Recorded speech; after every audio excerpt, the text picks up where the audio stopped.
which brings us to like I mean I don't know if you want to do the segue that All right, yeah, let's get people my top favorite game. topic number 2. There we go. Topic 2, Kingdom Hearts: Birth by Sleep. Go, Christian, because this is Yeah. I'm always a little like you and or Alex or anybody that really gets down in the Kingdom Hearts rabbit hole. I'm like, well, I played like the first and the second ones, and then I played a little bit of Chain of Memories, and that was about it. That's all I know. So, Birth by Sleep, I look forward to kind of hearing what about it is so amazing and what I'm missing out on by having not played it. So yeah, take it away. All right, so like the Kingdom Hearts franchise in general is like a very expansive and overly complicated kind of story that keeps rewinding itself and turning itself, and I mean that's cool in and of itself, but with a very melancholy overtone to it, which I've always grown up liking melodrama and stuff like that, and uh, that's been a thing that always brings me back to the series. But Birth by Sleep of all the entries, I think, is the most tragic and depressing. And I don't mean to sound all emo here or anything like that, but it just is the most heart wrenching. Like I'm not ashamed to say this. Okay, a little bit ashamed, but like I cry at the end of every Kingdom Hearts game because they usually have pretty sad endings. Even if like they do save the world, they save the day. There's something that is still left undone.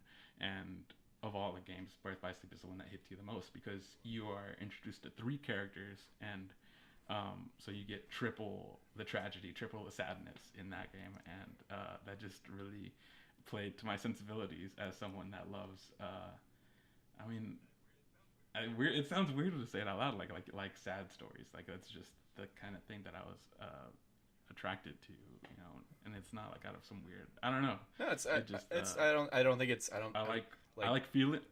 yeah, I think like tragedy is absolutely a worthwhile thing to be a fan of. Like you are getting emotional resonance in it. You're getting some kind of catharsis in like getting by like whatever they're going through. You're not having to go through it, so you are getting a little bit of like vicarious, like it's in how bad their life is. You end up maybe kind of appreciating your own a little bit more, even if it's like on a super subconscious level. That's one of the reasons I love dramatic theater, is because I know that at least I didn't have to go through that experience, and now I've lived it in the briefest of moments. I think, and I see that. I think maybe the angle now that I'm like reflecting, and that's what like my after the credits show is about, is me like sitting back and trying to realize like, wait, why did I feel that way? And as we're talking about it, I'm starting to think maybe I always did have this kind of mindset that like if I did watch some like a sad movie or play a sad game, I guess the biggest analogy like I can make is that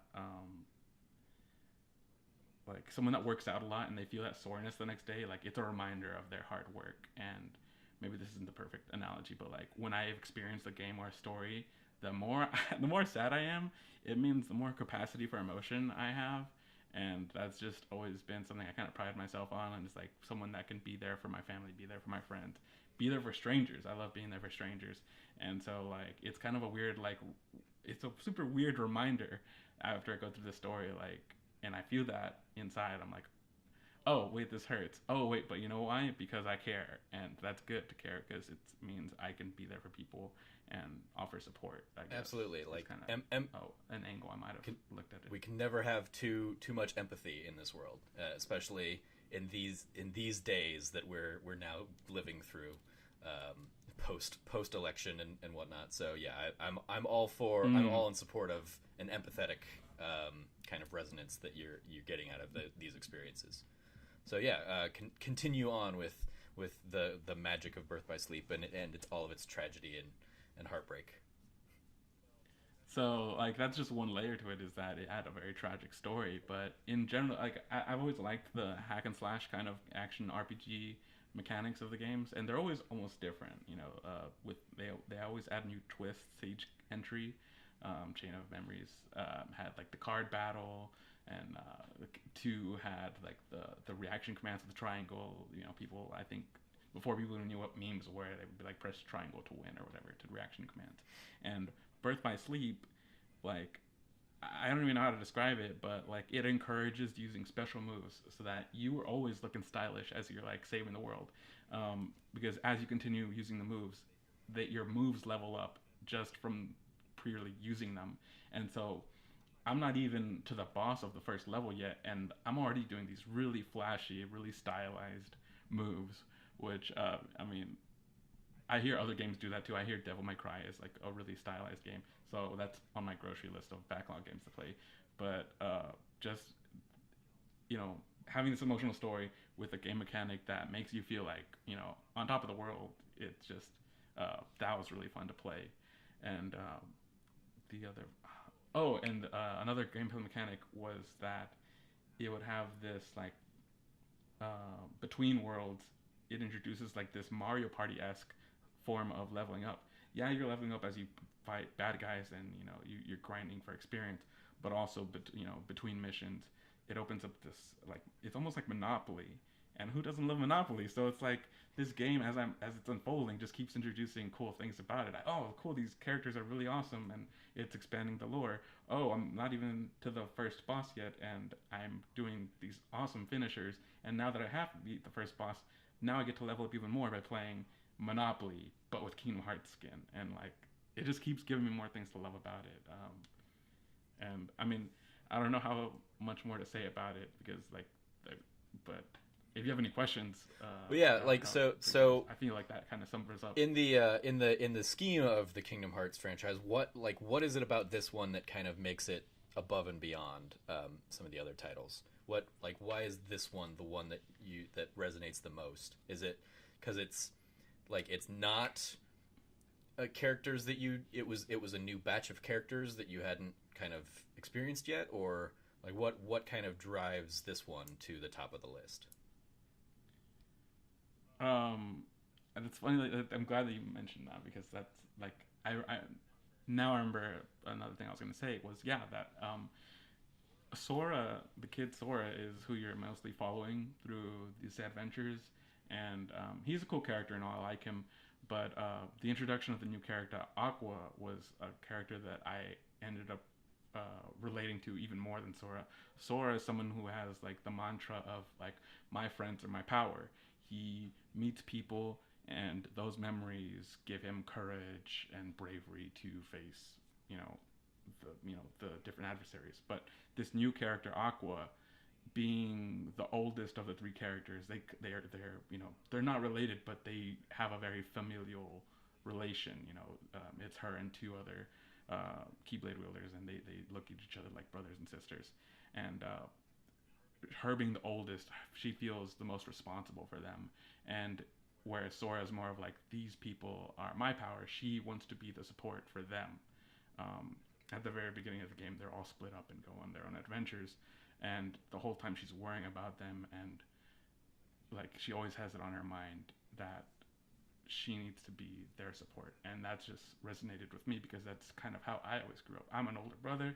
I always wanted to take care of my brother. I was kind of like always a support system on my friends. I would be the person that they would ask for advice with girls or whatever, or guys, and that was just a character I just found myself feeling really relatable to, and so that is another reason why. Awesome. What are your in the Kingdom Hearts series as a whole? Kind of, I remember when as a lifelong fan of SquareSoft and Disney, like when they were like, we're putting together Final Fantasy and Disney characters in this new adventure. I remember that blowing my mind. It sounds like you didn't have necessarily as much of a connection to Final Fantasy, so I'm curious, kind of what was this RPG with Disney characters kind of a hook for you getting into it, or was it just kind of that's a weird oddity, but I'm gonna explore this anyway. It was a little weird, but I didn't get so hung up on that because I was just so excited to dive in. that I didn't really think to stop about like how would these work together. I just would see how Donald or Sephiroth or anyone was portrayed in these books that people were carrying around, and I didn't even want to stop and think about, well, how does this even work? Why are characters from Final Fantasy 12 hanging out with 10 or and just anyone that's listening that is saying, Christian, there's no one in 12. Yes, I know, it just was the first number that came out of my head. But I don't like to be corrected on Kingdom Hearts stuff, man. Have we really not gotten like Van and Pinello in there yet, or Fran or something? Have they not made their Final Fantasy or their Kingdom Hearts debuts? Huh. No, get on that, Square Enix. Maybe the next one. Yeah. Exactly. I'm sure we'll get like Lightning in there at least. Who? A Lightning from 13. I'm sure she'll show up. Oh. Yeah, definitely. I'm sure. I mean, that needs to happen. But anyways, what was I saying? No, so I mean that wasn't very jarring. If anything, just seeing how well they executed the art style, like, was just an added bonus, like, an extra draw to get invested in the game. Okay. Does the since my kind of experience is limited largely to 1 and 2, and in the little bit of Chain of Memories, the reason I didn't like really stick with Chain of Memories was because it was like you said earlier of like they've reset and gone back in the timeline and stuff, and Chain of Memories definitely I remember feeling like, oh, they just forgot everything, so they're replaying basically the events of the first game, but in this now new card thing. And I'm sure it changes kind of later as you go, but I was like, I've already played this game, and I don't need to play this experience again. But I enjoy going in and like playing in the Disney worlds and like playing through the movie stories. And I remember because I have that connection to the pre-existing Disney stories, I remember those experiences far more than I remember the like overly complicated Square Enix-y plot to the whole thing. So I'm curious as kind of what you're like in that regard. Are you just so invested in the lore of Kingdom Hearts that Disney is kind of now an afterthought to it? It sounds like, as someone who's maybe played through all of them, that I feel like that tends to be more of the norm. If like the more you experience it, the more you really like dive in and become super aware of like how things connect to everything else. Yeah, I mean, I was kind of a casual Disney fan. Like, I kind of dug Lion King, but I wasn't very familiar with like a lot of the franchises that most people are. So, if anything, this was like my introduction to Disney, or learning to appreciate the storylines. Because, as you said, their involvement in the story is usually rehashing the movies that they're based off of, but in a way that like kind of allows them to exist in Kingdom Hearts world. So, I don't know if I'm answering the question really, but just I can't say that Kingdom Hearts is what gave me an appreciation and made me want to go revisit those movies. And right. See how so it sounds like you are much more invested in the Kingdom Hearts-ness of it than the Disney-ness of it, which is that's kind of where I'm because I'm not connected to Ansem and Xehanort and I remember the names, but I don't remember like what they were going through and what they were like, what their goals were and everything. And part of it's because I haven't played them in 10 years or however long, but it sounds like so I latch on to like, oh yeah, those are the games I got to like play through Disney movies in or whatever. But it sounds like you are much more invested in Aqua and Terra and Roxas and all of the characters that are the kind of the original new characters in these series, as opposed to the ones that are being plucked from other IPs elsewhere. Is that a fair assessment? Yeah, because I hadn't been such a big Disney fan, or even though I kind of started diving into a few Final Fantasies, because by that time I had still never finished one to completion. Like, it was kind of like, I'm enjoying this original story, and it's kind of like second thought that we have characters from Final Fantasy and Disney. Like, I am recognizing the faces, but I'm more interested in the themes that this game is bringing up, because it's all like very personification of feelings, and that's something I've always liked. You know, it's like, oh, you're literally fighting darkness, you're literally wielding light, and so I was just much more attracted to the lore that this thing was coming up with, and not so much the introduction of like familiar IP or anything like that. Makes sense. So this did you? So this being like a PSP game, is that when you originally played it, or did you play it on like one of the later remixes that as they came out? Oh no, like I said, like I had to get consoles to play a game that was coming out. So much so that so I had a PSP early, pretty early on in like high school. Not because Breath of Light was coming out, because I got it way before that. I just had a PSP, and I found out that it was coming out in Japan sooner than US, and so I was like, how can I get it sooner? And I was like, I bet if I buy a PSP Go, they'll put it on the store and I can download it from the Japanese site and play it that way. But that ended up not being a thing. They didn't put it online, so I just I imported it. That was one of the first games I ever imported, and so I owned the game like 3 times. I owned the Japanese PSP version, then they came out with the US version, but I didn't even buy the US version because the US version just came by itself. But I found out that there's a European version, or I guess it's technically a French version, that I could import that comes with like a box set and like a little art book and stuff that would still have an English track, even though it's technically for the French audience or German audience, one of the two. And so no, I didn't buy a PSP for that, but I mean, but PSP was the first time that I played that game because I had to play it as soon as possible. So much so that I played the Japanese version before the English version. Nice. Did you is that are you the kind of person that like when they started doing the 1.5 remix and the 2.5 remix on like PlayStation 3, did you start like picking those up and going back through the games, or are you you've moved on to other things at this point, or did you revisit them?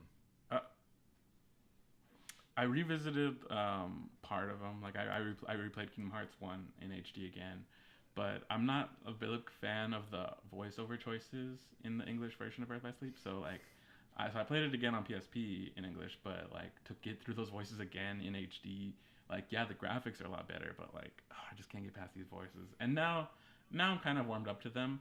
I think, I mean, I don't. So movies aren't filmed chronologically, and I don't know if voiceovers are done chronologically, but I'm guessing that in this case they were, because at the beginning of the game, everybody sounds very stiff, but by the end of the game, everyone sounds much more confident. But I wasn't willing, even though it's in HD, I was like, I'm not gonna, even though I'm proud to say that I own it 3 times, I'm not sure if anyone cares that I played through it a 3rd time. So I'm just glad to have it and support the company, and support the IP, with my money. But it's just gonna sit proudly, and I'll keep playing the first one, in HD then. So when the PS4 1.5 and 2.5 remix comes out in March, you're probably not going to be picking that up. You'll probably just hold out until Kingdom Hearts 3 hits. Actually, I'll probably pick up like the Japanese version of the PS4 version. Okay. And play that. All right. Especially since I know I can do it. So. Nice. And sorry, go ahead. Oh, I was gonna say, like, that was actually the 2nd time that I played.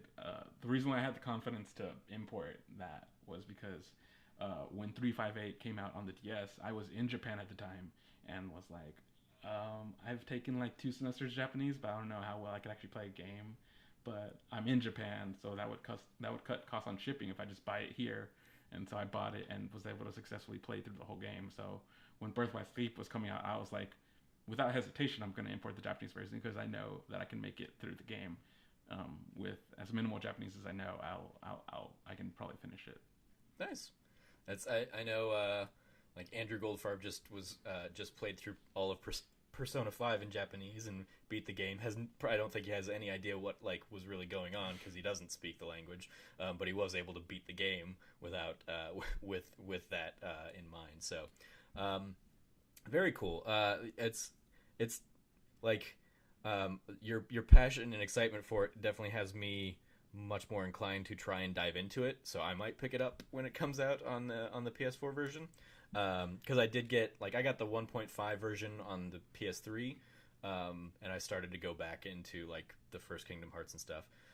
But yeah, I just it was like right near the end of the PS3, and I already had my PS4, so I just didn't like really stick with it and keep it up. But it's definitely a series that I have a fondness for, even if I don't have like a deep connection to and deep love of, because I'm one of those that just I looked at like things that were coming out like 358 over 2 days or whatever, like the names, I was just like, I don't know what any of these mean anymore. They're just trying to mess with us now, right? That's got to be what's happening. Just whatever Square Enix is doing nomenclature wise. I gotta look up the interview, but I'm like 99% sure that I did read an interview with Nomura saying, when they asked him, where do you come up with the name Birth by Sleep? And I think he said, I just put the words together and they sounded really cool. And so I kind of came up with a story that would fit the title. I think that's what he said. I'm pretty sure. That's excellent. And then I did, on your... The only other thing... Oh, yeah, sorry, go ahead. The only thing I was going to say was that of the... Like, because Birth by Sleep is a prequel, it takes place 10 years before the events of Kingdom Hearts 1. It's pretty standalone, and so that's one I usually, if someone's never played Kingdom Hearts 1, yeah, you do get more out of it if you play the other ones first. But I think similar to like other prequels in other literature, there's a certain level of accessibility in that it starts at a certain point that is welcome to newcomers. Excellent. Well, thank you so much. Yeah, I think it's I think it'll be a fun one to maybe dive back into. And yeah, like I even like the Keyblade Wars and all that lore. Like I remember knowing it a little bit at the time of playing those games, and like going out and doing a whole bunch of research and trying to kind of look that stuff up, and watch like videos, fan theory videos and stuff. But then they kept coming, and I just kept falling behind and not playing any of them. So I was like, there's a way bigger world here that I do not know. And so even like when you said that you wanted to talk about Birth by Sleep, I was like, okay, well, I know that's a Kingdom Hearts, but I don't have any idea what that one is about. So I was doing a little bit of research kind of right before we started recording to kind of look it up and figure out like where it fell in the series, where it fell in the chronology. So I did know that it was like a little prequel version, and I love in reading it, it was like, so yeah, there aren't a lot of other Final Fantasy characters in this one. The only ones in there are Moogle and Zack from Crisis Core, because that was the Final Fantasy prequel. And I was like, oh, that's a neat little kind of parallel that they put in that. So very cool. Well, thank you for running us through Kingdom Hearts Birth by Sleep, and yeah, I'll definitely try and check it out. Great. So